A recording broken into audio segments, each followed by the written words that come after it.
Baik, pemirsa, kembali lagi di Kontroversi dan kini sudah hadir pendiri Wahid Foundation. Ada Mbak Yeni Wahid di sini. Selamat malam, Mbak Yeni. Mbak Yeni, hari ini saya lihat dengan kerudung pinknya, ada nuansa hijau juga.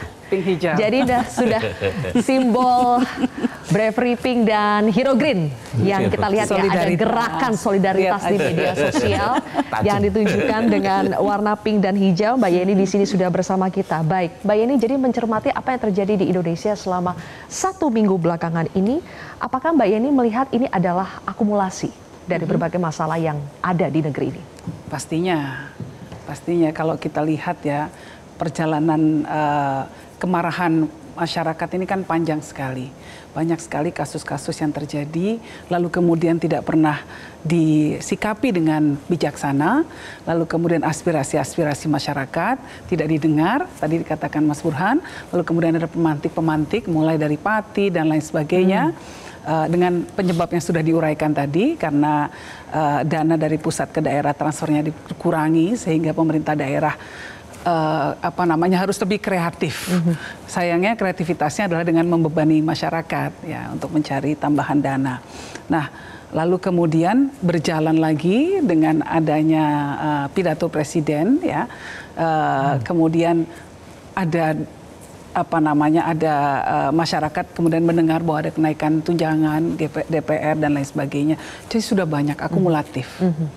Nah, sehingga ketika kemudian ada pemantik, ya sudah langsung menyala. Oke. Tapi kita lihat dalam beberapa hari dari hari Minggu ya, pidato presiden, kemudian sudah ada tindak lanjut dari DPR.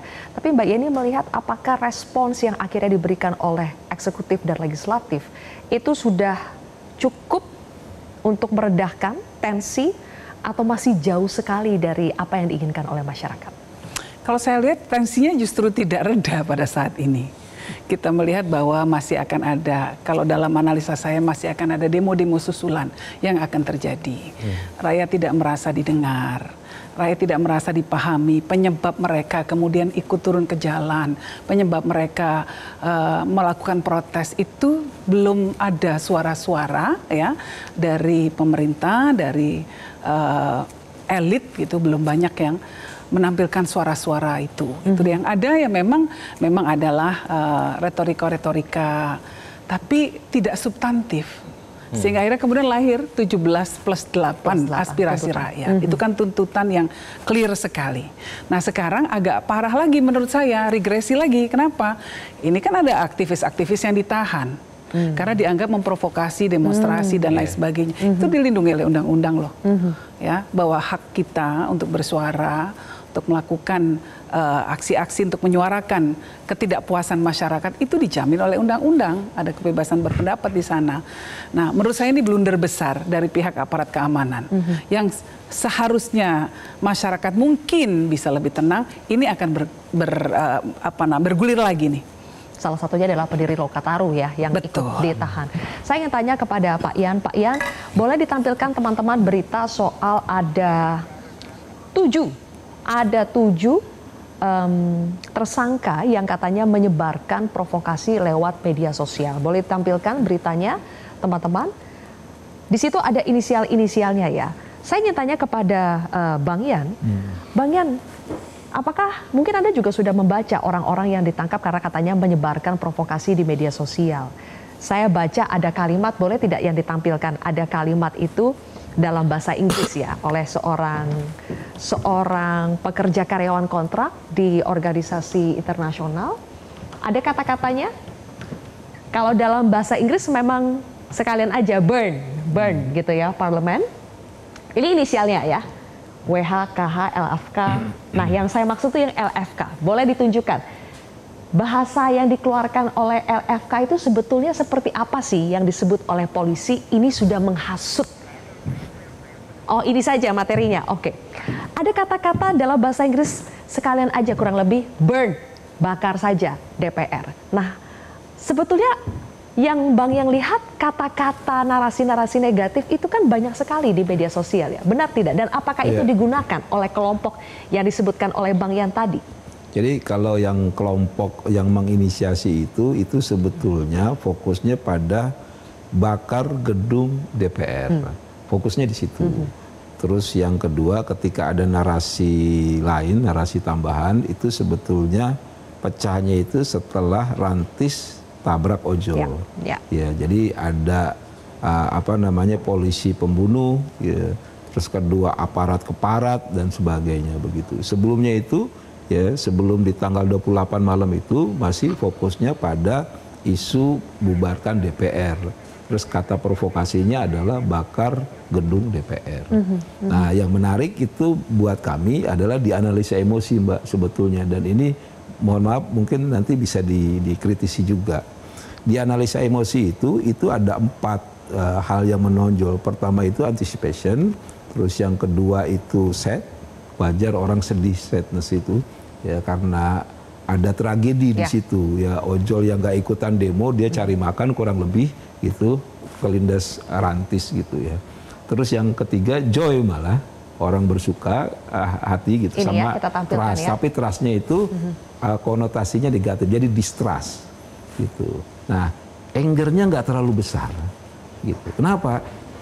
Kami cek itu sebenarnya gini, yang bakar itu kan, anger itu kan identik dengan orang bakar, bertindak itu udah di luar nalar ya. Masyarakat sebetulnya tidak membakar. Masyarakat dua aja, sudah nggak percaya, terus kedua curiga. Nah, 2 poin ini yang sebetulnya harus dijawab begitu. Nah, itu Mbak Mariska. Terus ada sisi kondusif, joy itu sebetulnya pada lebih sisi kondusif.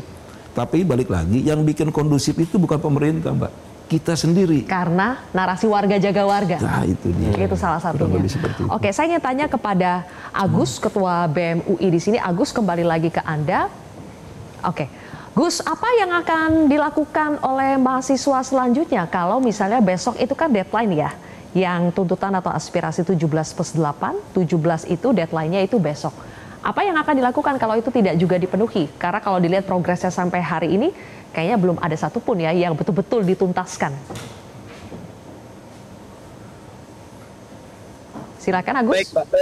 Tentu sampai hari ini kami rasa yang semestinya harus dijalankan oleh pemerintahan Prabowo Gibran pun juga dengan rekan-rekan di parlemen dan juga aparat penegak hukum adalah menunaikan atau memenuhi semua tuntutan-tuntutan kami. Salah satunya misalkan terkait dengan 17+8. Dan tentu kalau memang dirasa tuntutan-tuntutan itu belum terpenuhi sama sekali, artinya ada upaya bermain-mainnya para aparat, para aktor-aktor di pemerintahan dan juga para anggota dewan di DPR yang barangkali bisa kita tafsirkan mengabaikan terkait dengan tuntutan rakyat. Artinya keberadaan rekan-rekan sekalian di pemerintahan, di DPR dan juga sebagai aparat penegak hukum sudah tidak merepresentasikan lagi mandat dari rakyat. Dan tentu kami sebagai orang yang selalu percaya bahwa kedaulatan berada di tangan rakyat, kami boleh jadi akan bertumpah ruah lagi ke jalanan untuk menyampaikan aspirasi. Dan ingat bahwa amarah publik hari ini itu bukan muncul secara spontan begitu saja. Tidak, ini adalah akumulasi dari berbagai keresahan publik yang kemudian diejawantahkan dalam bentuk aspirasi-aspirasi atau tuntutan. Artinya kalau memang tuntutan ini tidak dipenuhi, berarti amarah itu tidak akan pernah berhenti. Dan boleh jadi amarah itu akan semakin membesar. Dan itu yang perlu kami sampaikan kepada para rekan-rekan di pemerintahan, anggota dewan di DPR dan juga aparat penegak hukum. Ya, mudah-mudahan didengar ya. Terima kasih Agus Setiawan, Ketua BEM UI sudah bergabung bersama kami di Kontroversi. Besok adalah tergantung ini akan menjadi quick win ya atau justru sebaliknya. Ini justru akan semakin menegaskan bahwa pemerintah, DPR itu abai dengan tuntutan rakyat. Kami akan bahas lebih jauh pemirsa usai jeda.